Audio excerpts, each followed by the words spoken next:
I never expected to discover my husband's true nature while hiding behind a potted ficus tree in our living room. Yet there I was, crouched behind its leaves at midnight, watching Chase pace back and forth with his phone pressed to his ear. My name is Willa, and until that moment I thought I had a pretty good handle on my life. I'm an elementary school teacher, married to what I believed was a devoted husband, and expecting our first child. But life has a way of shattering your certainties when you least expect it. "Look, Mom, Douglas's death changes everything," Chase whispered into his phone, unaware of my presence. "Willa's too emotional right now to think clearly about the inheritance. This is our chance." I pressed my hand against my mouth, stifling a gasp. My father had passed away just 2 weeks ago, and here was my husband, plotting something about my inheritance in the middle of the night. "No, listen," he continued, his voice taking on that smooth, persuasive tone I used to find charming. "Once the shares are transferred, we can push for a quick sale. The company's worth millions. Willa doesn't need to know the details until it's done." My legs started cramping from squatting, but I didn't dare move. I'd only come downstairs for a glass of water, but Chase's furtive whispers had stopped me in my tracks. "Of course I feel bad about it," he said, running his fingers through his hair, a gesture I now realized might have been more calculating than nervous. "But think about it. We could finally get you and Dad out of debt. Get that house in Palm Springs you've always wanted." The room started spinning slightly. I steadied myself against the wall, my other hand instinctively moving to my barely showing baby bump. 5 years of marriage, and I'd never heard this tone in Chase's voice before. Cold, calculating, almost predatory. "Just keep this between us for now," he continued. "I've already talked to Leonard about the legal angles. We just need to wait for the right moment to suggest it to Willa.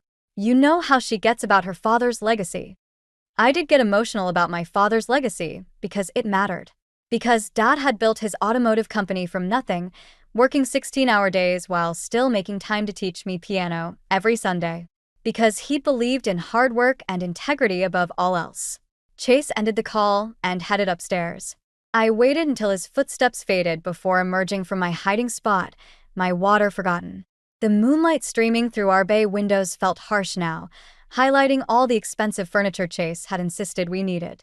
Furniture that, I realized with growing nausea, had been bought with my family's money. My phone buzzed in my pocket, a text from Jenna, my best friend since college. "Can't sleep? Saw you were online. Everything okay?" I stared at the message, my fingers hovering over the keyboard. How could I possibly explain what had just happened? That my husband was plotting to steal my inheritance while I carried his child? That the man I trusted with my heart was apparently nothing more than a well-dressed con artist? Instead, I typed, "Need to talk. Breakfast tomorrow? Important." Her response came immediately. "Usual place, 7 a.m. Should I be worried? I looked around our living room at all the carefully curated photos of our perfect life together. Chase and me on our honeymoon in Bali. At our wedding, where he'd charmed everyone with his tearful vows. Family gatherings where he'd played the devoted son-in-law to perfection. Not worried, I wrote back. Just angry. And planning. The morning after discovering Chase's betrayal, I sat across from Jenna at our favorite breakfast spot, methodically shredding a napkin while she processed everything I'd just told her. The cafe buzzed with its usual morning crowd, but all I could hear was Chase's voice from last night, plotting to steal my inheritance. "That manipulative bastard," Jenna finally said, her lawyer mode kicking in. "Have you checked your joint accounts? Your personal accounts?" I nodded, pulling out my phone. "Already did. Nothing seems off yet, but..." I paused as my screen lit up with a text from Chase. "Having lunch with Mom and Dad today. They want to discuss some investment opportunities for the inheritance. Join us." My stomach churned. "They're moving faster than I thought," I said, showing Jenna the message. She leaned back, stirring her coffee thoughtfully. "You know what's interesting? Chase's law firm specializes in corporate acquisitions. I looked them up after you called." "What are you saying?" "I'm saying this might be bigger than just Chase and his parents. Have you noticed anyone unusual hanging around your father's company lately?" Before I could answer, the cafe door chimed. My mother-in-law Maureen's voice carried across the room, making me freeze mid-sentence. "Willa, what a surprise." Jenna's eyes widened slightly, but I managed to smile as Maureen approached our table, designer purse swinging. She'd clearly just had her hair done, Probably on Chase's credit card, I realized bitterly. Just grabbing breakfast with Jenna, I said, trying to keep my voice steady. How are you? Oh, wonderful. And you're looking so pregnant and glowy, Maureen gushed, patting my stomach without asking. Chase told me you might join us for lunch today. We have such exciting ideas to discuss. I felt Jenna's foot press against mine under the table, a silent reminder to stay calm. Actually, I have a doctor's appointment. I lied smoothly. Routine checkup. But surely you can reschedule? This is about your future, your baby's future. Maureen's smile remained fixed, but her eyes hardened slightly. The baby's future is exactly why I can't miss it, I replied, gathering my things. Maybe next time. As we left the cafe, Jenna grabbed my arm. Okay, that was not a coincidence. She was checking up on you. Chase must have tracked my location through our shared account, I realized. I need to change my settings. You need to do more than that, Jenna said firmly. You need to protect yourself legally before they can make any moves on the company shares. My phone buzzed again, another text from Chase. Mom said she saw you at breakfast. Everything okay? You seem distant lately. I stared at the message, remembering how Chase used to send me random texts throughout the day just to make me smile. Now each word felt calculated, part of some elaborate performance. I don't know how to keep pretending everything's normal, I admitted to Jenna. Every time he touches me or asks about the baby, I feel sick. Then don't pretend, Jenna said. Use it. Let him think you're struggling with grief over your dad. It'll buy us time to figure out exactly what they're planning. As if on cue, my phone lit up with a call from my mother, Lorraine. Honey, are you sitting down? I just got some interesting information about Chase's firm that you need to hear. I put the phone on speaker, meeting Jenna's concerned gaze. My mother's voice was tight with controlled anger as she continued. Remember that merger Dad was fighting against before he died? Guess which law firm is representing the buyers? The pieces suddenly clicked into place. This wasn't just about inheritance. This was about my father's entire legacy. And my husband had been working against him the whole time. I have to go, I told them both. I need to get home before Chase realizes something's wrong. But first, I'm stopping by the bank. What are you going to do? Jenna asked. I thought about Chase's smooth lies, Maureen's calculating eyes, and my father's dreams for his company. I'm going to protect what's mine, I said. And then I'm going to make them regret ever underestimating me. After a week of playing detective in my own home, I finally found what I was looking for in Chase's home office. My hands trembled as I held the documents, merger proposals, confidential emails, and draft agreements, all dated months before my father's death. The corporate logo at the top of each page felt like a slap in the face. Bennett and Associates. The firm where my husband had worked for the past 3 years. The office door creaked behind me. I whirled around to find Chase standing there, his expression unreadable.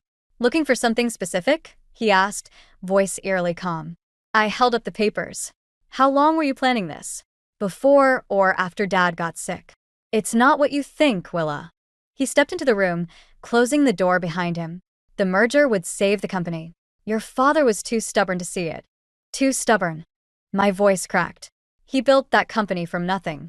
He trusted you. And I'm trying to protect his legacy. Chase moved closer, reaching for my hand.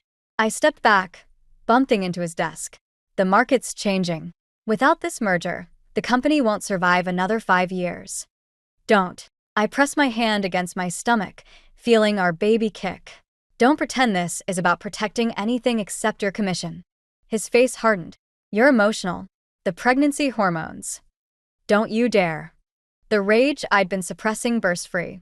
I found the transfer documents, Chase. Already filled out, just waiting for my signature. Were you going to forge that too? Something flickered in his eyes. Not guilt, but annoyance at being caught. Your father's death changed everything. We had to move quickly. We. I laughed bitterly. You mean you and your parents? How much are they getting from this deal? The sound of the front door opening interrupted us. Chase? Willa. Maureen's voice floated up the stairs. We brought lunch. Chase grabbed my arm. Don't make a scene. Not now. Think about the baby. I yanked away from him. That's exactly what I'm thinking about. There you are. Maureen appeared in the doorway, Leonard behind her. Her smile faltered when she saw the papers in my hand. Oh. Are those the merger documents? Wonderful. We can discuss everything over lunch. Actually, I said, straightening my spine, I just got off the phone with the board members. A lie, but worth it to see Chase's face pale. Interesting how none of them knew about these negotiations. Leonard stepped forward, all smooth charm. Now, Willa, business decisions can be complicated. Like the decision to hide your firm's involvement from my father while he was dying? I watched their practiced smiles crack. Or the decision to use my pregnancy as cover while you rush through this deal?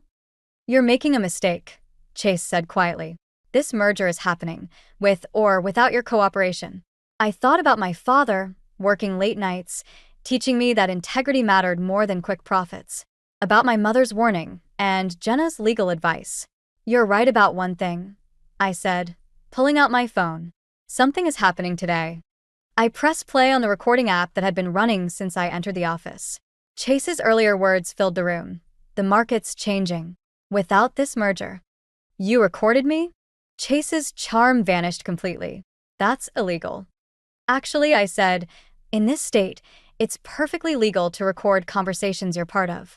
But insider trading and attempted fraud? Those are definitely illegal. Maureen stepped toward me, hands raised placatingly. Darling, let's all calm down. I've already sent copies to the board, the SEC, and my lawyers, I continued. Another lie, but I'd be doing it the moment I left. So here's what's going to happen. You're all going to leave my house. Now. This is my house too, Chase snapped. Check the deed, I replied. Dad put it in my name as a wedding gift. Funny how you never noticed that detail. I walked past them, head high despite my shaking hands. At the doorway, I turned back. Oh, and Chase? I'd start looking for a good lawyer. One that doesn't work for your father. Their protests followed me down the stairs, but I didn't stop. My phone was already in my hand, texting Jenna. It's worse than we thought. Meet me at your office. Bringing evidence. The emergency room's fluorescent lights made everything look harsh and unreal. I sat on the examination table, my mother clutching my hand while the doctor checked my blood pressure for the third time. Still too high, she said, frowning. How long have you been experiencing these headaches? Just the past few days, I lied. My mother's grip tightened. She knew better.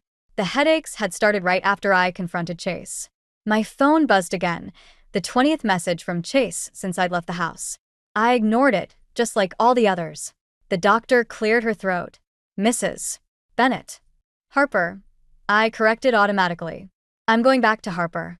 MS. Harper, then. Your blood pressure is concerning, especially at 24 weeks. I'm recommending bed rest for at least a week. A week. The merger vote was in 5 days. I can't, I started, but my mother cut me off. She'll do it, Lorraine said firmly. At my house. My phone lit up with a new message, this time from Leonard. Think about what you're doing to this family. Chase is devastated. Let's talk about this like adults. The doctor left to prepare discharge papers, and my mother finally spoke. Why didn't you tell me it was getting this bad? Because saying it out loud makes it real. I pressed my hands against my belly, feeling my daughter move. Did you know Chase was working with Carlton Industries even before Dad got sick? They were planning this takeover for months. That's why you need to step back, she said. Let Jenna and the lawyers handle it. Focus on my granddaughter. A knock at the door made us both jump. Chase stood there, still in his suit from work, looking appropriately concerned. The perfect worried husband. Thank God, he said, stepping forward. When the hospital called, get out. My mother's voice could have frozen hell. I have a right to be here. That's my child. The child you were willing to use as a distraction while you stole her inheritance. My mother stood, all 5 feet 4 inches of pure fury. The same child whose stress levels are endangering her life because of your schemes? Chase's facade cracked slightly. Willa, please. Whatever you think I did. I found the offshore accounts, I said quietly. The words dropped like stones in the sterile room. Dad suspected something was wrong before he died. He hired investigators. That hit home. Chase's face went blank, his tell when he was truly rattled. You're bluffing. I pulled out my phone, pulled up the email I'd received that morning from Dad's lawyer. Want to see the transfers? The meetings with Carlton's CEO? Did you really think Dad wouldn't protect his company? Everything I did was for us, Chase said, but his eyes darted to the door. For our future. Mrs. Harper. A nurse appeared with a wheelchair. We're ready to discharge you.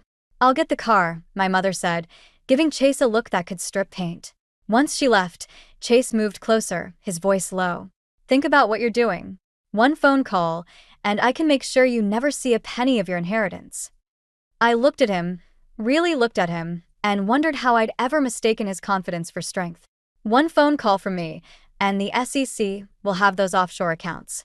Want to test which call does more damage. The nurse waited patiently, pretending not to hear. Chase straightened his tie, another tell. This isn't over. You're right, I said, letting the nurse help me into the wheelchair. It's just beginning. As I was wheeled out, my phone buzzed with a text from Jenna. Found something big in the merger docs. Chase isn't the mastermind. Someone else has been pulling the strings.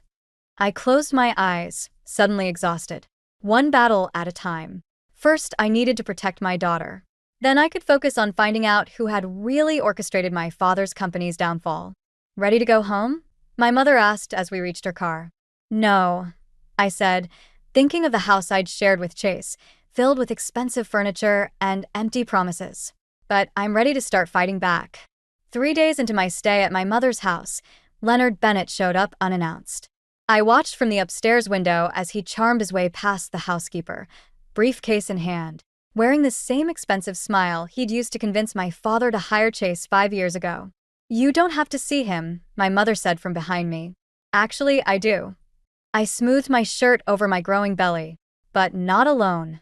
10 minutes later, Leonard sat across from me in my mother's study, with Jenna beside me and my mother standing by the fireplace like a sentinel. This situation has gotten out of hand, Leonard began, opening his briefcase. I have a proposal that could benefit everyone. Like the proposal to sell my father's company behind my back? I kept my voice steady, remembering Jenna's coaching. Leonard pulled out a document. Carlton Industries is offering to keep the current management team. Your father's legacy would remain intact, while Chase gets his commission and you clear gambling debts. The words hit their mark. Leonard's smile flickered. Did you really think Dad's investigators wouldn't find those too? Now see here. Leonard started to rise, but my mother's voice cut through the room. Sit down, Leonard. You're not dealing with some naive socialite anymore. He sat, adjusting his tie. Chase loves you, Willa. This pregnancy, the stress, you're not thinking clearly. Actually, Jenna interjected, sliding a folder across the table. She's thinking very clearly. These are cease and desist orders for you, Chase and Maureen. Any further attempts to contact Willa will result in harassment charges. Leonard's facade cracked. You ungrateful. A knock at the door interrupted him. The housekeeper entered, looking uncomfortable. I'm sorry, but Mrs. Bennett is here. She's quite insistent. Before anyone could respond, Maureen burst in. Mascara streaked down her face. How could you do this to Chase?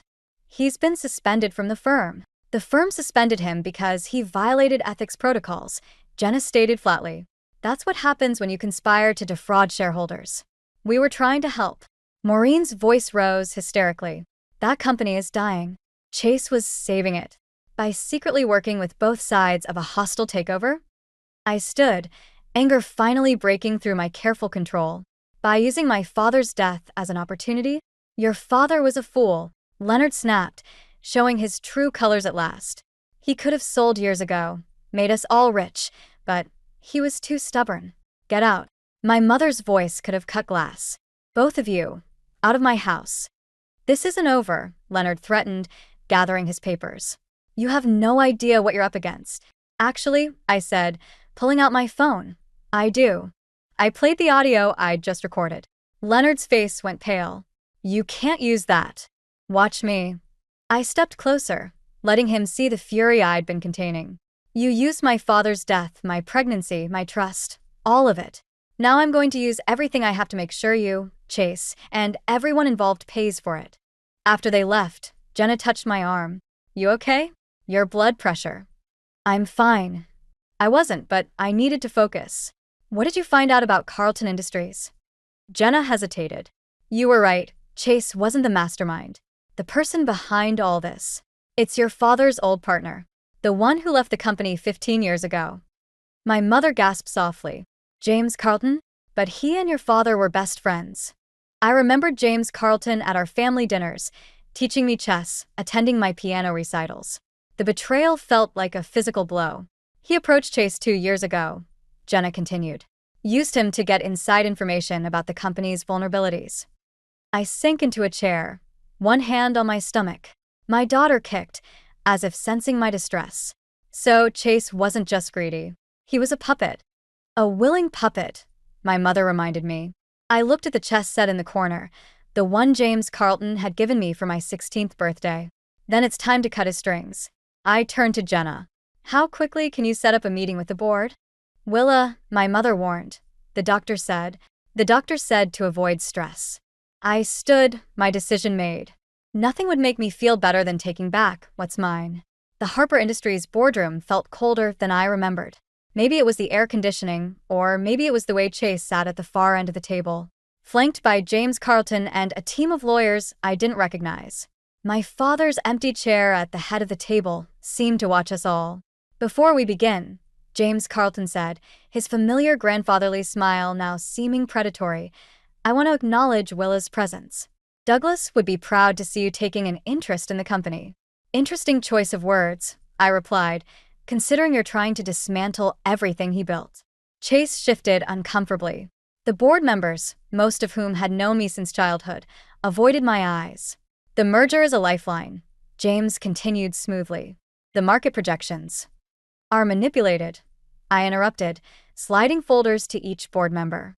Just like the company's stock price over the past 6 months. The room went silent. Chase's face drained of color. That's a serious accusation, James said, his smile tightening. It's not an accusation. I nodded to Jenna, who opened her laptop. It's evidence. My father suspected someone was artificially depressing the stock. That's why he hired investigators before he died. Chase stood abruptly. This is ridiculous. Willa's pregnancy hormones.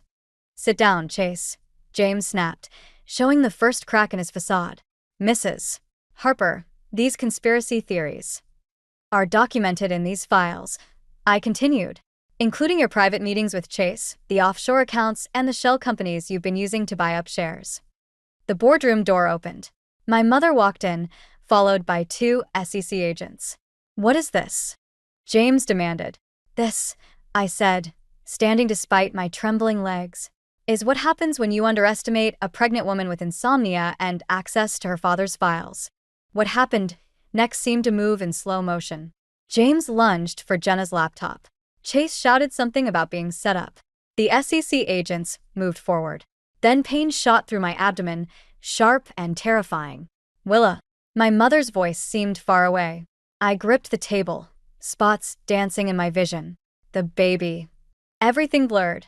I was vaguely aware of being helped into a chair, of voices arguing, of Jenna calling an ambulance. This is your fault, I heard Chase say. If you hadn't pushed this. My fault. The pain made my voice shake, but the anger gave it strength. You betrayed everything. Our marriage, my father's trust, our daughter's future. I did it for us. Chase's mask finally cracked completely. James promised me partnership, control of the merged company. We could have had everything. Everything except integrity. I gasped as another pain hit. James Carlton's smooth voice cut through the chaos. This meeting is clearly over. Given Mrs. Harper's condition, the meeting continues, my mother announced. The SEC has what they need. And Willa has signed proxy powers to me in case of emergency. I wanted to smile at the shock on their faces, but the pain was getting worse. The paramedics arrived, asking questions I could barely focus enough to answer. The baby's going to be fine, Jenna whispered, squeezing my hand. But you have to let us handle this now. As they wheeled me out, I caught a final glimpse of the boardroom. Chase stood frozen, watching me leave, his ambitions crumbling around him. James Carlton was already in handcuffs, his grandfather act replaced by cold fury. My mother sat in my father's chair, her spine straight as steel, facing down the men who had tried to steal our family's legacy. In the ambulance, between waves of pain and fear, I thought about my father, about integrity and legacy, and what really matters when everything else falls apart. Your blood pressure's too high, the paramedic said. Try to stay calm. Stay calm. While my marriage imploded, my father's company hung in the balance, and my baby's life might be at risk. I closed my eyes, feeling more alone than ever. Dad, I whispered, I could really use your help right now. 3 days after my hospital scare, I sat in my father's home office, surrounded by the life he'd built, when Chase walked in unannounced. He looked terrible, unshaven, suit wrinkled, the polished facade completely gone. You shouldn't be here, I said, one hand protectively over my belly. The doctors had managed to stop the premature labor, but every moment still felt precarious. James Carlton was arrested this morning. Chase's voice cracked.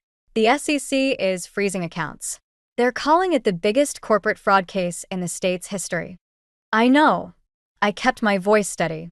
I signed the final statements an hour ago. He moved closer, desperation rolling off him in waves. Willa, please. I can explain everything. Can you explain why you were working against my father while he was dying? Why you used our marriage, our baby, as cover for fraud? I did it because I was scared. The words exploded out of him.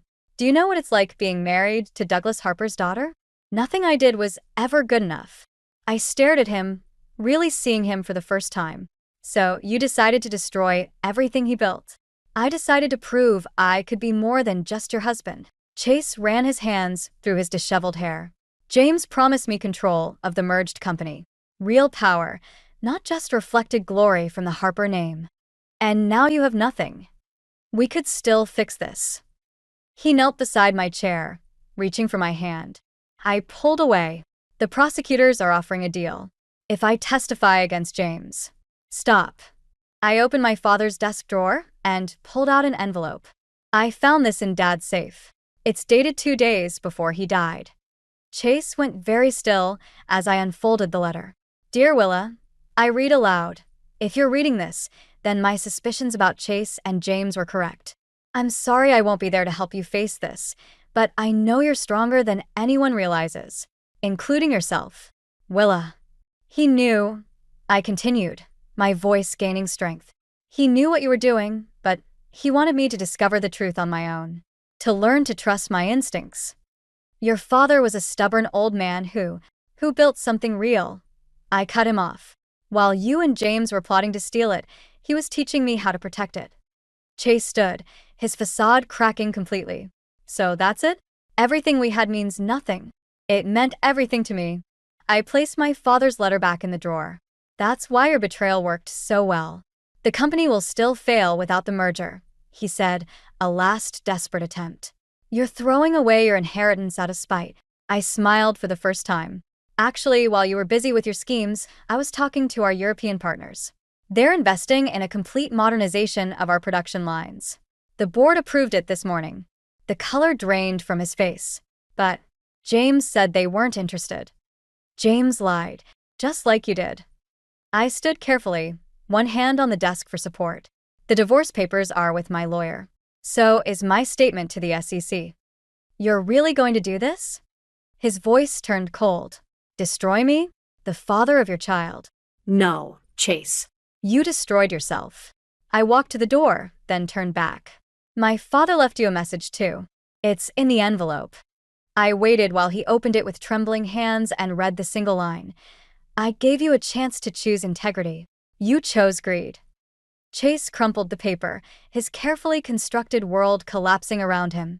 Willa, wait. Goodbye, Chase. I stepped into the hallway where Jenna and my mother waited. The SEC agents are in the living room.